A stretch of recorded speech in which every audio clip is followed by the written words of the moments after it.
বাংলাদেশ জামায়াতে ইসলামী আসন্ন জাতীয় সংসদ নির্বাচনকে সামনে রেখে ধর্মভিত্তিক রাজনৈতিক দলগুলোকে একত্রিত করার চেষ্টা করছেন।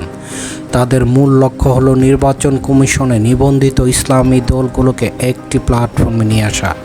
ইতোমধ্যে জামায়াতি নেতারা ইসলামী শাসনতন্ত্র আন্দোলন, লেবার পার্টি এবং ইসলামী আন্দোলন সহ অন্যান্য ইসলামী দল এবং বিশিষ্ট ব্যক্তিদের সঙ্গে আলোচনা শুরু করেছেন। 5ই আগস্ট শেখ হাসিনা সরকারের পতনের পর জামায়াতে নেতারা সেনা প্রধানসহ ইসলামী দলের নেতাদের সঙ্গে বৈঠক করেছেন, যা এই ঘটনাকে রাজনৈতিকভাবে আরও গুরুত্ব দিয়েছে। যদিও হেফাজতে ইসলাম নিজেদের অরাজনৈতিক দাবি করে, তাদের অনেক নেতাই বিভিন্ন ধর্মভিত্তিক দলের সাথে যুক্ত রয়েছেন।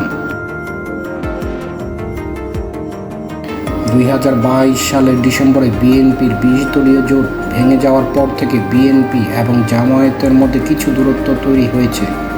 তবে সাম্প্রতিক রাজনৈতিক পরিবর্তনের পর উভয় পক্ষের বক্তব্যে ভিন্নতা দেখা যাচ্ছে।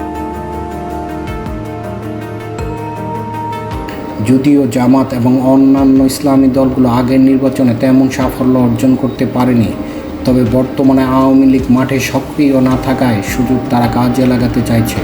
এভাবে জামাত দেশের রাজনৈতিক মহলে নিজেদের অবস্থান দৃঢ় করতে এবং আগামী নির্বাচনে তাদের প্রভাব বাড়াতে চেষ্টা করছে।